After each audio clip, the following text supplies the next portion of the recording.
नमस्कार शेतकरी मित्रांनो, जय शिवराय. बांधवांनो, राज्यामध्ये अवकाळी पाऊस लवकरच प्रवेश करणार आहे. राज्यामध्ये 8 तारखेनंतर 7 तारखेला काही भागामध्ये वातावरण बिघाडीचे संकेत आहेत. ते संकेत अशा पद्धतीने असणार आहे. राज्यामध्ये 7 तारखेला तुरळक ठिकाणी ढगाळ वातावरण होणं, वातावरणामध्ये एक झालेला बदल देखील आपल्याला पाहायला मिळणार आहे. आणि गरमीची लेवल देखील याच काळामध्ये नागपूर, अकोला, अमरावती परिसरामध्ये तसेच पूर्व विदर्भ सर्व जिल्ह्यामध्ये एक ढगाळ पद्धतीचं वातावरण पाहायला मिळेल. नागपूरमध्ये, अकोल्यामध्ये, बुलढाण्याच्या उत्तर भागामध्ये किरकोळ ढगाळ वातावरण आणि हलक्या पावसाची शक्यता देखील याच काळामध्ये वर्तवण्यात येते आहे. मित्रांनो, 8 तारखेनंतर पुन्हा वातावरणाचं रूप पूर्णपणे बदलणार आहे. जालना जिल्ह्यामध्ये, दक्षिण भागामध्ये तसेच 8 तारखेला संध्याकाळच्या वेळेला पैठण परिसरामध्ये, पाथर्डी परिसरामध्ये, जालना, बीड, लातूर परिसरामध्ये, हिंगोली, वाशिम परिसरामध्ये प्रचंड प्रमाणात ढगाळ वातावरण देखील होईल. काही ठिकाणी पाऊस असणार आहे, मोठा काही पाऊस 8 तारखेला नाही आहे.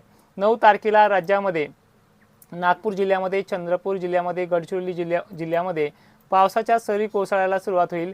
त्याच काळामध्ये 9 तारखेला नाशिक पट्ट्याच्या दक्षिण भागामध्ये, पुणे वगैरे पट्ट्यामध्ये सुद्धा ही कंडिशन उद्भवणार आहे.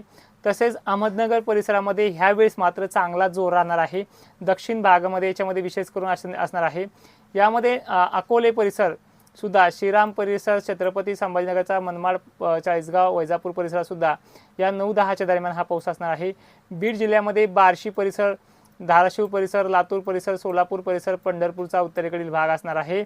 बारामती परिसरामध्ये हाय प्रेशर क्रिएट होणार आहे, त्यामुळे बारामतीचा पाऊस थोडा चालढकलपणा देखील करणार आहे. तसेच नागपूर जिल्ह्यामध्ये तुरळक ठिकाणी हा 9 तारखेचा पाऊस असणार आहे.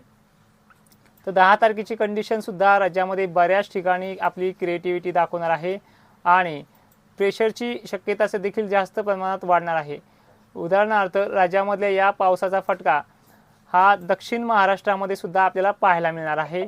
त्यात पुणे परिसर, सातारा, कोल्हापूर परिसर, पंढरपूर परिसर देखील या भागामध्ये पाहायला मिळणार आहे. जालन्यामध्ये सुद्धा पावसाच्या सरी ह्या 10 तारखेला बरसतील. भोकरदन परिसर, सिल्लोड परिसरात सुद्धा याच काळामध्ये पाऊस मेघगर्जनेसह असणार आहे. देऊळगाराच्या परिसरात सुद्धा या कालखंडामध्ये पाऊस असणार आहे.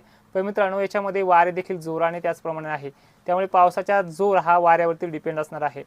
परभणी परिसरात, वसमत परिसरात सुद्धा हा पाऊस क्रिएटिव्हिटी दाखवणार आहे. हिंगोली, यवतमाळ, पुसद, डिग्रस परिसरात देखील हा पाऊस आपली मजल दाखवतो आहे. लातूर जिल्ह्यामध्ये, उत्तर भागामध्ये हा पाऊस आपला प्रभाव देखील दाखवणार आहे. त्यामध्ये पूर्व भागातले निलंगा, अहमदपूर, देऊळ, देलगूर जे नांदेडचा परिसर आहे. बीड जिल्ह्यात देखील पाऊस हा वडवणी, गेवराई परिसर पट्ट्यामध्ये देखील असणार आहे. जालन्यातील घनसावंगी परिसरात सुद्धा 10 ते 11 तारखेदरम्यान हा पाऊस आपला बदल दाखवणार आहे. आणि याच काळामध्ये मात्र वारे सुद्धा भरभर जोराने वाहतील, त्यामुळे काही ठिकाणी हा पाऊस देखील टिकण्याची शक्यता देखील कमी आहे.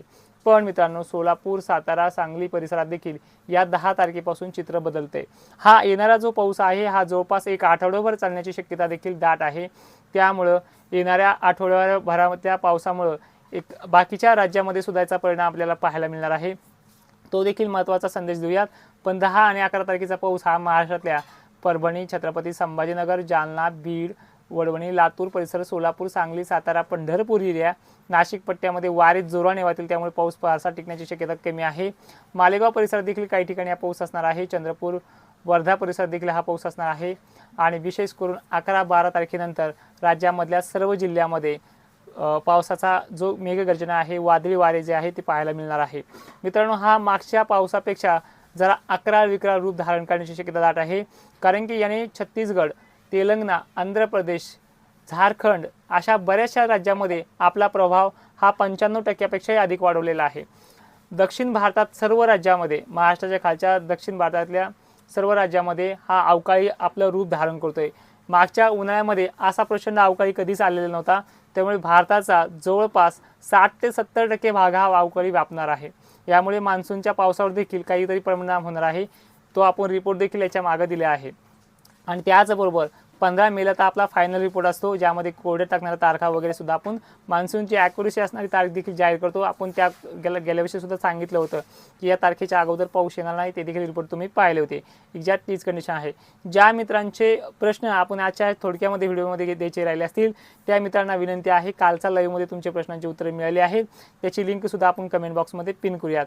आजच्या व्हिडिओमध्ये एवढंच. उद्याच्या लाईव्ह मात्र आपण व्हिडिओमध्ये घेऊयात. धन्यवाद. जय शिवराय.